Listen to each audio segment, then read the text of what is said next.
Welcome to my YouTube channel. आज के इस फोटोशॉप ट्यूटोरियल में हम इस तरह का टाइपोग्राफी इफेक्ट बनाना सीखेंगे। तो चलिए शुरू करते हैं। सबसे पहले आप एक नई डॉक्यूमेंट बना लीजिए जिस भी साइज का बनाना चाहते हैं। फर्स्ट स्टेप में हम यहाँ पे टेक्स्ट टाइप करेंगे। जो भी आप टेक्स्ट टाइप करना चाहते हैं अपने कीबोर्ड से टी प्रेस कीजिएगा या यहाँ से टाइप टूल सेलेक्ट कर लीजिए। फ़ॉन्ट आप जो भी यूज़ करना चाहें यहाँ से सिलेक्ट कर लीजिए। मैं एरियल ब्लैक यूज़ कर रहा हूँ। इसका साइज़ फ़िलहाल मैं यहाँ पे 250 टाइप करूँगा। बाद में इसको कम या ज़्यादा भी कर सकते हैं। कलर ब्लैक रख रहा हूँ और यहाँ क्लिक करते हुए आप जो भी टाइप करना चाहते हैं कर लीजिए। मैं यहाँ पर जंप वर्ड टाइप कर लेता हूँ और ओके पे क्लिक कर देंगे। अब इसको यूँ ड्रैग करते हुए यहाँ मैं सेंट्रलाइज़ करता हूँ। यहाँ आप अपने कीबोर्ड से कंट्रोल ए प्रेस करते हुए वर्टिकली और हॉरिजॉन्टली इसको सेंट्रलाइज़ कर लीजिएगा। कंट्रोल डी प्रेस करते हुए डीसेलेक्ट करेंगे।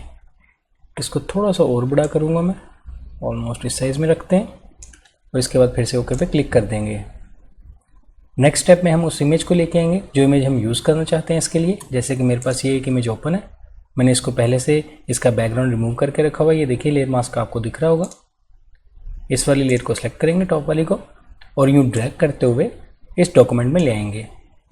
अब आप अपने कीबोर्ड से कंट्रोल टी प्रेस कीजिएगा, जूम आउट करते हैं और इसको शिफ्ट एंड ऑल्ट प्रेस करते हुए इसको प्रोपोर्शनली छोटा कर रहा हूँ। इस तरह से जूम इन करेंगे और जहाँ भी आप एडजस्ट करना चाहते हैं इसको कर लीजिएगा। पहले यहाँ से मैं ओके करता हूँ और उसके बाद इसकी ओपेसिटी को थोड़ा सा कम करूँगा। ओपेसिटी कम करने से हमें पीछे वाला जो टेक्स्ट है वो इजीली दिखेगा और आप आसानी से इसको एडजस्ट कर सकते हैं। जैसे कि मैं इसको यहाँ पर एडजस्ट करना चाहता हूँ। फिर से ओपेसिटी को वापस 100% करेंगे और इस लेयर पर राइट क्लिक करते हुए इसे कन्वर्ट टू स्मार्ट ऑब्जेक्ट बना देंगे। नेक्स्ट आप टेक्स्ट वाली लेयर को सिलेक्ट कीजिएगा। अपने कीबोर्ड से कंट्रोल जे प्रेस करते हुए इसकी भी एक और कॉपी लेंगे और इसको यूँ ड्रैग करते हुए इस कॉपी को इमेज से ऊपर लेके जाएंगे। यहाँ जाने के बाद ऊपर वाले टेक्स्ट लेयर की फिल को हमें 0 करना है, ओपेसिटी को नहीं, फिल को हम 0 करेंगे। यहाँ से फिल को मैंने 0 किया और इस पर डबल क्लिक करते हुए यहाँ से आ जाएंगे ले स्टाइल में।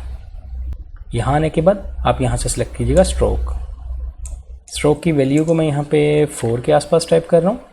आप कम या ज़्यादा कर सकते हैं। इसका कलर वाइट ही रखूँगा और इसके बाद हम यहाँ से सिलेक्ट करेंगे ड्रॉप शेडो। ड्रॉप शेडो की ओपेसिटी को मैं यहाँ पे 45 टाइप कर रहा हूँ। डिस्टेंस को 6 के आसपास रखेंगे।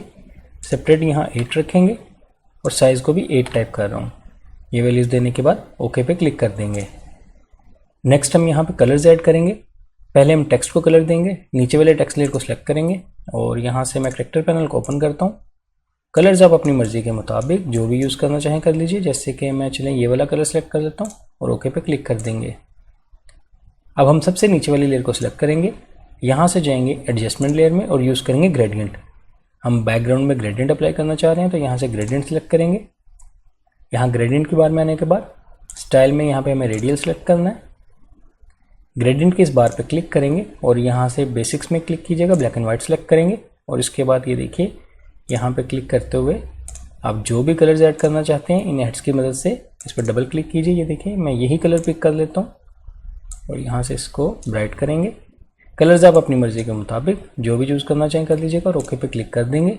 यहाँ से भी ओके पे क्लिक कर देंगे। इसके स्केल को मैं थोड़ा सा इंक्रीज़ करूँगा, 120 टाइप करता हूँ। ये आप अपनी मर्ज़ी के मुताबिक कम या ज़्यादा भी कर सकते हैं और फिर से ओके पे क्लिक कर देंगे। लास्ट में हम यहाँ पर थोड़ा सा शेडो भी क्रिएट करेंगे। इसके लिए एक न्यू लेयर ऐड करेंगे जो कि इसी से ऊपर होगी, यानी जो बैकग्राउंड वाली लेयर है इसी से ऊपर रखेंगे। एक न्यू लेयर की है जो कि ब्लैंक लेयर है। अब आप अपने कीबोर्ड से भी प्रेस कीजिएगा, ब्रश टूल सेलेक्ट करेंगे, ओपेसिटी 100 और फ्लो भी 100% होगा। फोरग्राउंड कलर हम ब्लैक रख रहे हैं और ये देखिए यहाँ पे मैं क्लिक करता हूँ। इस तरह से क्लिक करने के बाद कंट्रोल टी प्रेस करेंगे और मैं इसको ऑल्ट प्रेस करते हुए इस तरह से रीसाइज करूँगा और थोड़ा सा इसको छोटा भी करेंगे इस तरह से। और इस तरह ऊपर एडजस्ट करने के बाद अब हम इसकी ओपेसिटी को एडजस्ट करेंगे। मैं इसकी ओपेसिटी 50 कर देता हूँ। ये भी आप अपनी मर्ज़ी के मुताबिक ओपेसिटीज़ को भी एडजस्ट कर सकते हैं। इसी की कॉपी ले रहा हूँ मैं, ऑल्ट प्रेस करते हुए ड्रैग किया है और यहाँ पे भी दे रहा हूँ और इसका साइज़ क्योंकि ये पीछे है तो थोड़ा सा छोटा करूँगा इस तरह से और इसकी ओपेसिटी को भी कम करूँगा। 25 रख लेते हैं, चलिए 30 कर लेते हैं इसको और थोड़ा सा इसको ऊपर एडजस्ट करेंगे। ये ओपेसिटीज़ आप अपनी मर्ज़ी के मुताबिक कम या ज़्यादा कर सकते हैं।